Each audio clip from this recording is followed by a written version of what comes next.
ನಮಸ್ಕಾರ ಸ್ನೇಹಿತರೆ, ಇವತ್ತಿನ ಸಂಚಿಕೆ ನೀನಾದೆ ನಾನು ಧಾರಾವಾಹಿಗೆ ಸ್ವಾಗತ. ವೇದ, ಪ್ರೀತಮ್ ಮತ್ತು ಅಜ್ಜಿ ತಿಂಡಿ ತಿಂತಾ ಇರ್ತಾರೆ. ಜಯ ಅವರು ಎಲ್ಲರಿಗೂ ಬಡಿಸ್ತಾ ಇರ್ತಾರೆ. ಅಷ್ಟೊತ್ತಿಗೆ ವಿಕ್ರಮ್ ಬಂದು ಒಂದು ಮೂಲೆಯಲ್ಲಿ ಕೂತ್ಕೊಳ್ತಾನೆ. ವೇದ ತಿಂಡಿ ತಿನ್ನೋದನ್ನು ನೋಡಿ ಖುಷಿ ಪಡ್ತಾನೆ. ವೇದ ಹೇಳ್ತಾಳೆ, ಅಮ್ಮ ತಿಂಡಿ ಅಂತೂ ತುಂಬ ಸೂಪರಾಗಿದೆ.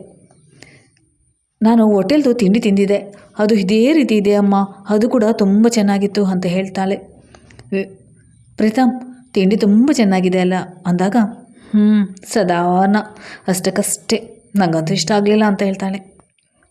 ಅಷ್ಟೊತ್ತಿಗೆ ಅಮ್ಮ ಹೇಳ್ತಾರೆ, ಒಂದು ಪ್ಲೇಟ್ ಕೊಡು ಅಂತ ಹೇಳಿ ವಿಕ್ರಮ್ಗೆ ತಿಂಡಿ ತಿನ್ನಿಸ್ಲಿಕ್ಕೆ ಹೋಗ್ತಾರೆ.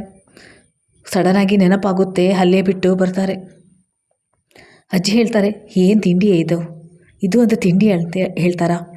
ನಾನು ಅಡುಗೆ ಭಟ್ಟರನ್ನು ಹೇಳಿದ್ದೇನೆ, ನೀನೇನು ತಿಂಡಿ ಕಿಂಡಿ ಮಾಡೋದು ಬೇಡ, ಇನ್ಮೇಲೆ ಅವರೇ ಮಾಡ್ತಾರೆ, ಗೊತ್ತಾಯ್ತಾ?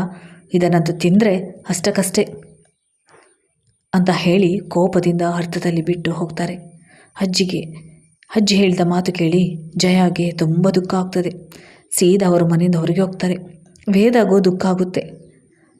ಪ್ರೀತಮ್ಗೆ ಅನಿಸುತ್ತೆ, ಈ ಅಜ್ಜಿ ಯಾಕೆ ಈ ಥರ ಎಲ್ಲ ಮಾಡ್ತಾ ಇದ್ದಾರೆ? ನನಗಂತೂ ಒಂದೂ ಅರ್ಥ ಆಗೋದಿಲ್ಲ. ಇವರನ್ನು ಇಲ್ಲಿ ಇಟ್ಟರೆ ಆಮೇಲೆ ವೇದನಿಗೆ ದುಃಖನೇ ಆಗುತ್ತೆ. ಇವರನ್ನು ಆದಷ್ಟು ಬೇಗ ಇಲ್ಲಿಂದ ಓಡಿಸಬೇಕು ಅಂತ ಯೋಚಿಸ್ತಾನೆ. ಅಷ್ಟೊತ್ತಿಗೆ ವಿಕ್ರಮ್ ಸಹ ತಿಂಡಿ ಅರ್ಧದಲ್ಲಿ ತಿಂದು ಸೀದಾ ತಾಯಿಯ ಬಳಿ ಹೊಡ್ತಾನೆ. ಅಮ್ಮ ಕಣ್ಣೀರು ಸುರಿಸೋದನ್ನು ನೋಡಿ ಅವನಿಗೂ ದುಃಖವಾಗುತ್ತೆ. ಅವನು ಸಮಾಧಾನ ಪಡಿಸ್ತಾನೆ.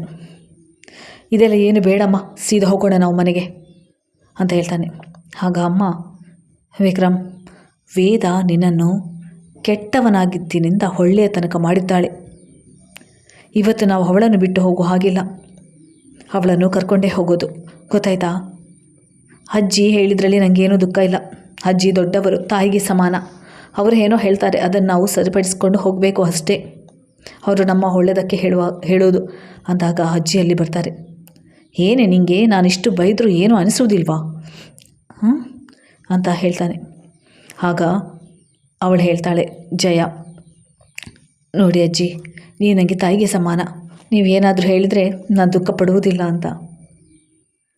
ಅಷ್ಟೊತ್ತಿಗೆ ಅಜ್ಜಿ ಹೇಳ್ತಾರೆ, ನಾನು ಅಡುಗೆ ಭಟ್ರನ್ನು ಕರೆಸಿದ್ದೇನೆ, ನೀನೇನು ಅಡುಗೆ ಮಾಡೋದೇ ಬೇಡ ಅಂತ ಹೇಳುವಾಗ ಅವಳಿಗೆ ದುಃಖ ಆಗುತ್ತೆ. ಪುನಃ ಏನು ಅಂತ ಅರ್ಥ ಕೂಡ ಆಗೋದಿಲ್ಲ. ಅಷ್ಟೊತ್ತಿಗೆ ಯಾರೋ ಕೂಗ್ತಾರೆ, ಅಡುಗೆ ಭಟ್ರು ಬಂದರು ಅಂತ. ಬಾ ನಿಂಗೂ ಪರಿಚಯ ಮಾಡ್ತೀನಿ, ಬಾ ಒಳಗೆ ಅಂತ ಹೇಳುವಾಗ ಒಳಗೆ ಕರ್ಕೊಂಡು ಹೋಗ್ತಾರೆ. ಆಗ ಅಡುಗೆ ಭಟ್ಟರನ್ನು ನೋಡಿ ಜಯ ಅವರಿಗೆ ಜೋರಾಗಿ ನಗು ಬರುತ್ತೆ.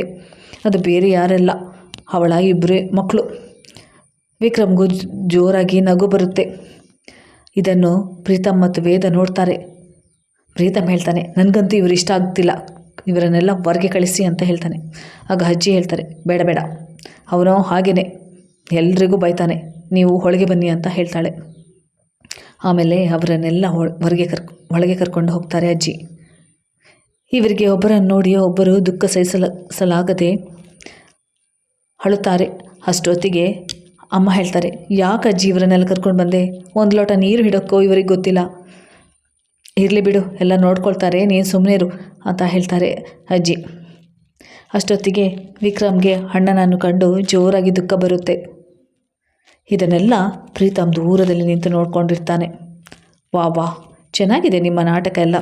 ಈಗ ಮೇಷ್ಟ್ರು ಅಡುಗೆ ಭಟ್ರು ಆಗಲಿಕ್ಕೆ ಬಂದಿದ್ದಾರೆ. ಆಗ ಅಣ್ಣ ಹೇಳ್ತಾನೆ, ಮರ್ಯಾದೆಯಾಗಿ ನಮ್ಮ ವೇದನನ್ನು, ನಮ್ಮ ಮನೆ ಸೊಸೆಯನ್ನು ಕಳಿಸ್ಕೊಡು, ಇಲ್ಲಾಂದರೆ ನಾನು ಪಾರ್ಥ ಸಾರಥಿಯಾಗಿ ಇವನು ಅರ್ಜುನನಾಗಿ ನಿನ್ನೊಡನೆ ಯುದ್ಧ ಮಾಡ್ತೇವೆ ಅಷ್ಟೇ ಅಂತ ಹೇಳ್ತಾನೆ. ಆಗ ಪ್ರೀತಮ್ ಹೇಳ್ತಾನೆ, ಹೇ ನೀವು ಯಾರು, ಯಾಕೆ ಬಂದಿದ್ದೀರಿ, ಎಲ್ಲ ಸತ್ಯವನ್ನು ನಾನೀಗ ಹೋಗಿ ಎಲ್ಲ ವೇದಕ್ಕೆ ಹೇಳ್ತೀನಿ ಅಂತ ಹೇಳ್ತಾನೆ. ಆಗ ವಿಕ್ರಮ್ ಹೇಳ್ತಾನೆ, ಸಾಕು ನೀನು ಯಾವತ್ತೂ ಸತ್ಯ ಅವಳಿಗೆ ಹೇಳುವುದಿಲ್ಲ ಅಂತ ನಮಗೆಲ್ಲ ಚೆನ್ನಾಗಿ ಗೊತ್ತಾಯ್ತಾ ಅಂತ ಹೇಳ್ತಾನೆ.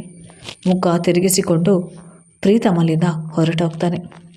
ಇತ್ತ ಕೋಣೆಯಲ್ಲಿ ವೇದ ವಿಕ್ರಮ್ ಕೊಟ್ಟ ಕಾಲ್ಗೆಜ್ಜೆ ನೋಡಿಕೊಂಡೇ ಇರ್ತಾಳೆ. ಅವಳಿಗೇನೋ ಅದು ತುಂಬ ಇಷ್ಟ ಆಗಿರುತ್ತೆ. ಅಷ್ಟೊತ್ತಿಗೆ ಪ್ರೀತಮಲ್ಲಿ ಬರ್ತಾನೆ. ಅವನಿಗೆ ಅದನ್ನು ನೋಡಿ ಜೋರಾಗಿ ಸಿಟ್ಟು ಬರುತ್ತೆ. ಏನಪ್ಪ ಇವಳು ಇದನ್ನು ನೋಡ್ಕೊಂಡು ನಿಂತಿದ್ದಾಳೆ ಅಂತ ಯೋಚಿಸಿ, ವೇದ, ಆ 1/4 kg ಬಿಸಾಡು, ನಾನು ನಿನಗೆ ಒಂದು ಚೆನ್ನಾಗಿರುವ 1/4 kg ತಗೊಂಡು ಬರ್ತೇನೆ ಅದು ಒಂದೇ ಕಾಲಿನ ಗೆಜ್ಜೆ ಇರೋದು. ನಾನು 2 ಕಾಲಿಗೂ ಗೆಜ್ಜೆ ತರ್ತೇನೆ, ಇದನ್ನು ಬಿಸಾಡು ಅಂತ ಹೇಳ್ತಾಳೆ. ಅದನ್ನು ಕೇಳಿ ವೇದನಿಗೆ ಬೇಸರ ಆಗುತ್ತೆ. ಆಗ ವಿಕ್ರಮ್ ಬದಿಯಲ್ಲಿ ನಿಂತು ಇವರು ಏನು ಮಾತಾಡ್ತಾರೆ ಅಂತ ಕಿವಿ ಕೊಡ್ತಾ ಇರ್ತಾನೆ. ವೇದ ಹೇಳ್ತಾಳೆ, ನನಗೆ ಈ ಗೆಜ್ಜೆ ಅಂದರೆ ಪಂಚಪ್ರಾಣ, ಇದು ತುಂಬ ಚೆನ್ನಾಗಿದೆ, ನನಗೇನೋ ತುಂಬ ಇಷ್ಟ ಆಗಿದೆ ಅಂತ ಹೇಳಿ ಆ ಗೆಜ್ಜೆಯನ್ನೇ ಪುನಃ ನೋಡೋಕ್ಕೆ ಶುರು ಮಾಡ್ತಾಳೆ. ಪ್ರೀತಮ್ಗೆ ಜೋರಾಗಿ ಸಿಟ್ಟು ಬರುತ್ತದೆ. ಅವನು ಪದೇ ಪದೇ ಅದನ್ನೇ ಹೇಳೋಕ್ಕೆ ಶುರು ಮಾಡ್ತಾನೆ. ಆಗ ವೇದ ಹೇಳ್ತಾಳೆ, ನೋಡು ಪ್ರೀತಮ್, ನನಗೆ ಜೋರಾಗಿ ತಲೆನೋವು ಆಗ್ತಾಯಿದೆ, ನಾನು ಹೋಗಿ ಮಲಗ್ತೀನಿ ಗೊತ್ತಾಯ್ತಾ ಅಂತ ಹೇಳುವಾಗ ಪ್ರೀತಮ್ಗೆ ಸಿಟ್ಟು ಬರುತ್ತೆ. ಹಾಂ, ನೀವೆಲ್ಲರೂ ಬಂದಿದ್ದೀರಲ್ಲ, ನಿಮಗೇನು ನೋಡೋಕ್ಕೆ ವೇದನೆ ಇರೋದಿಲ್ಲ ಅಂತ ಯೋಚಿಸ್ತಾನೆ. ಇದು ಇವತ್ತಿನ ಸಂಚಿಕೆ ಇಲ್ಲಿಗೆ ಮುಕ್ತಾಯವಾಯಿತು. ಧನ್ಯವಾದಗಳು.